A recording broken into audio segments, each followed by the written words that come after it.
Real Madrid kembali menunjukkan dominasinya di Eropa dengan memenangkan gelar Liga Champions ke-15 mereka setelah mengalahkan Borussia Dortmund di final dengan skor 2-0. Saat semua mata tertuju pada para bintang seperti Vinicius Junior, Toni Kroos, dan Jude Bellingham, ada satu pemain yang memberikan kontribusi penting namun kurang mendapatkan sorotan, yaitu sang kapten, Nacho Fernandes. Nacho adalah salah satu pemain yang seringkali tidak mendapatkan sorotan media sebesar rekan-rekan timnya di Real Madrid. Meskipun demikian, kontribusi Nacho bagi klub raksasa Spanyol ini sangatlah penting. Bersama Toni Kroos, Luka Modric, dan Dani Carvajal, Nacho merupakan pemain yang memiliki gelar Liga Champions terbanyak sepanjang sejarah kompetisi, dengan jumlah 6 gelar.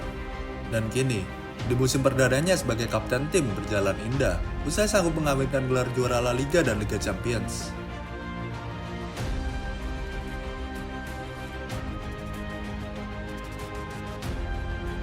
Lahir pada 18 Januari 1990 di kota Madrid, Nacho bergabung dengan Akademi Real Madrid pada usia 11 tahun. Setelah melalui berbagai tingkatan di akademi, Nacho kemudian menjadi pemain reguler di Real Madrid B atau Castilla, sambil sesekali mendapatkan panggilan untuk mengisi skuad tim senior. Adalah pelatih Jose Mourinho yang memberikan Nacho debut untuk tim senior di musim 2010-2011.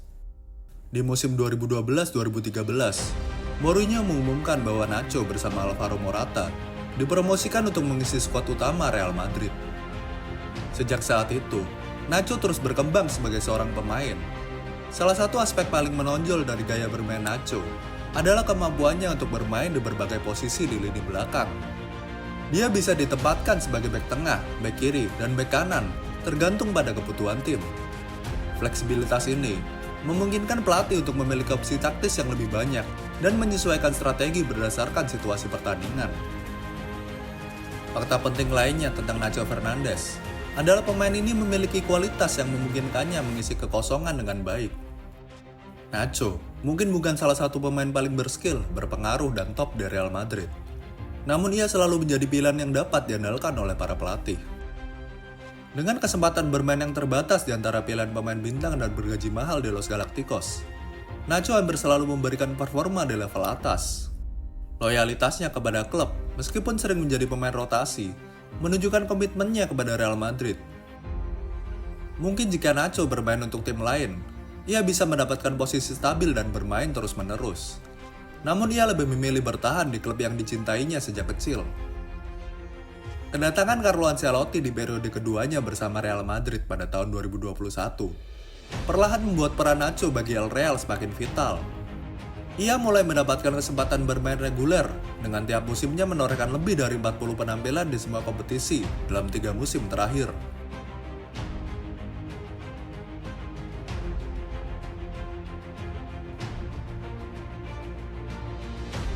Loyalitas Nacho kepada Real Madrid tidak perlu diragukan lagi.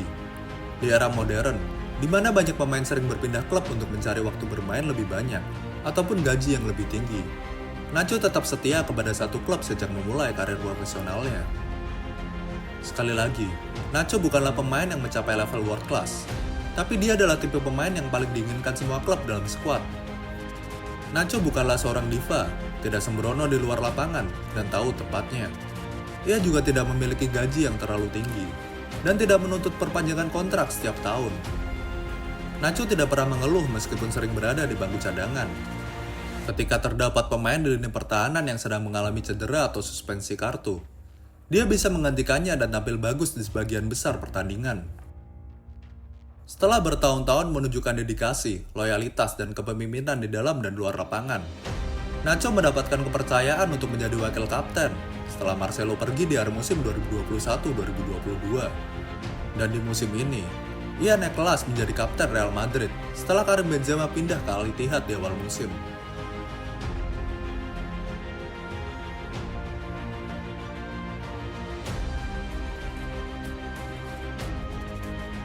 Nacho adalah bek serba bisa yang memiliki peran penting di Real Madrid. Kelebihannya dalam bertahan, kemampuannya bermain di berbagai posisi, dan ketenangannya di bawah tekanan menjadikannya pemain yang sangat diandalkan. Fleksibilitas ini memberikan Ancelotti opsi taktis yang lebih besar, memungkinkan dia untuk menyesuaikan formasi ataupun menggantikan pemain lain ketika berhalangan tampil. Contohnya di musim ini, di mana Nacho sering ditempatkan di posisi bek tengah menemani Antonio Rudiger. Menyusul krisis pemain di posisi tersebut akibat badai cedera. Dalam formasi defensif, Nacho tahu kapan harus menekan lawan dan kapan harus menjaga posisi untuk menghindari lubang di pertahanan. Kelebihan lainnya, ia mampu mendukung serangan dengan maju ke depan saat diperlukan, sekaligus kembali ke posisi bertahan dengan cepat. Ini sangat penting dalam formasi 4-3-3 atau 4-4-2 yang sering digunakan oleh Carlo Ancelotti. Nacho berperan penting dalam transisi cepat dari bertahan ke menyerang. Setelah merebut bola, dia seringkali melakukan umpan sederhana tetapi efektif untuk memulai serangan balik. Keberanian dan kecepatan dalam pengambilan keputusan ini mendukung strategi serangan balik cepat yang disukai oleh Carlo Ancelotti. Ketika ditempatkan di sisi sayap, Nacho menunjukkan kecepatan dan keseimbangan menyerang dan bertahan yang cukup baik. Kemampuan bermain menggunakan dua kaki yang sama baiknya menjadi nilai plus.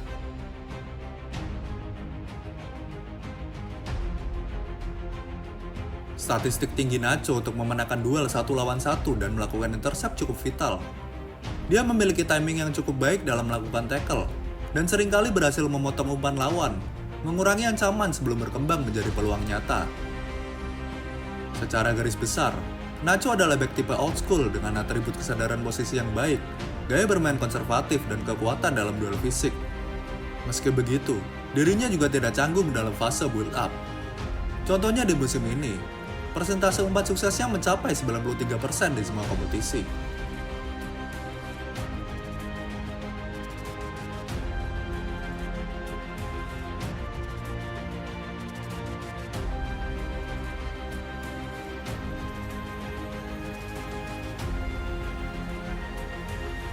Nacho telah menghabiskan seluruh karir profesionalnya di Real Madrid. Dan menurut kabar yang beredar, ini akan menjadi musim terakhirnya berseragam Madrid. Indikasi kuat ini datang dari Nacho sendiri yang mengatakan keputusannya sudah bulat. Meski belum diketahui keputusan untuk bertahan atau mencari tantangan baru di luar Spanyol.